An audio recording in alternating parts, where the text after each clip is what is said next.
ગઈકાલ સાંજથી ધોરાજી અને જેતપુરની અંદર ભૂકંપના આંચકા અનુભવવાના શરૂ થયા છે.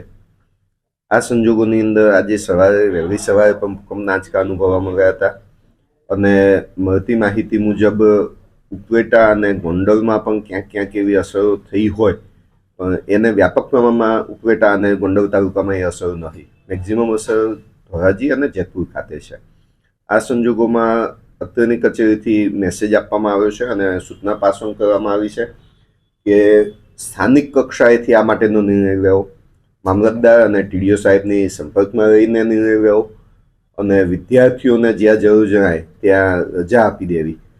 અત્યારે હાલ બંને તાલુકા કક્ષાના અમારા અધિકારીઓ સાથે વાત કરતા જાણવા મળ્યું છે કે ધોરાજી અને જેતપુર બંને તાલુકાઓની અંદર બાળકો માટે રજા આપી દેવામાં આવી છે.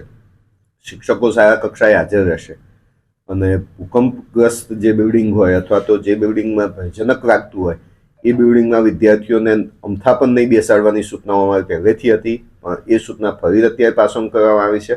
કારણ કે આ જો ભૂકંપના જે આંચકા આવ્યા છે એમાં કોઈક બિલ્ડિંગને ક્ષતિ થઈ હોય તો એનો સર્વે પાછળથી અમે કરાવીશું, પણ આજની તારીખે પણ જો એવું લાગતું હોય તો એ રૂમોમાં વિદ્યાર્થીઓને હવે પછી નહીં બેસાડવા એવી પણ સૂચના પાસ ઓન કરવામાં આવી છે.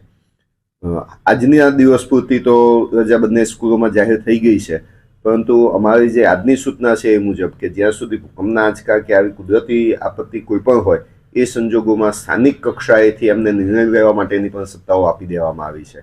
કદાચ કોઈ આચાર્યને પણ એવું લાગે કે મારી શાળામાં ભૂકંપના આંચકા અત્યારે વધુ અનુભવાય છે સ્થાનિક રીતે અને વિદ્યાર્થીઓ ભયજનક સ્થિતિમાં છે, તો ત્યાં પણ વિદ્યાર્થીઓને રજાઓ આપવાની સત્તાઓ સ્થાનિક કક્ષાએ આપવામાં આવેલી છે.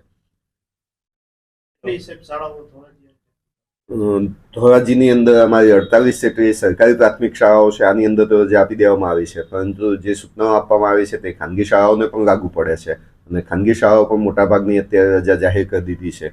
જેતપુરની અંદર ટોટલ 70 જેટલી નગરપાલિકાની 14 અને અમારી જિલ્લા કક્ષાની 56 શાળાઓ છે. આ 70 શાળાઓમાં રજાઓ જાહેર કરવામાં આવી છે અને જેતપુરની અંદર સ્થાનિક જે શાળાઓ છે ખાનગી શાળાઓ એમાં પણ ઘણી મોટાભાગની શાળાઓએ રજા જાહેર કરી દીધી.